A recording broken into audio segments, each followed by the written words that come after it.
Hi guys, welcome back to my channel. Today I'm going to share with you my all-time favorite Play-Doh recipe. Now I love this recipe because the Play-Doh is super soft and pliable, which makes it really easy for little hands to play with.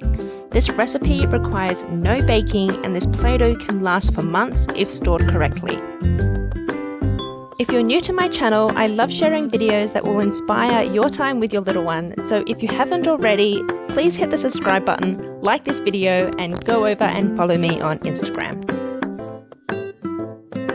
So for this recipe, you're going to need a mixing bowl, half a cup of salt, 1 1/4 cup of flour, a cup of boiling water, 2 tablespoons of cream of tartar, a tablespoon of oil, food colouring, and something to mix with. In your mixing bowl, combine your flour, your salt, your cream of tartar, and your oil.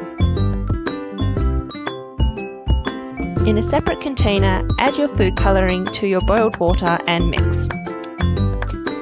Once combined, add your water to your flour mix and start to stir. Now give it a good stir until it's fully combined.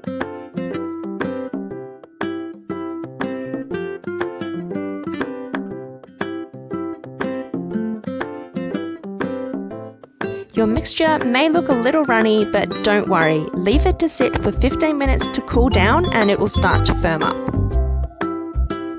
Once your Play-Doh has cooled down, dust your bench with a little bit of flour and start kneading your dough until it's no longer sticky. If your Play-Doh is still a little sticky and you want to add some more flour, now is the time to do so. Just add a little bit at a time and don't overdo it. And voila, our Play-Doh is finished. It's so soft and pliable, it's so easy for me to mold with my hands, and it's a perfect consistency for our little ones. To stop your Play-Doh from drying out, remember to store it in an airtight container in your fridge. I store mine in Snap-Lock bags and it's been 2.5 months and our Play-Doh is still going strong. Play-Doh is a great sensory activity and is fun for all ages. It helps to encourage our children's imagination and creativity, helps them to develop their fine motor skills, and even strengthens the muscles in their hands, which is great for things like gripping a pencil. I will be releasing more videos on different Play-Doh recipes, some different Play-Doh activities, and also some DIYs, so make sure you subscribe to my channel so you don't miss out on those.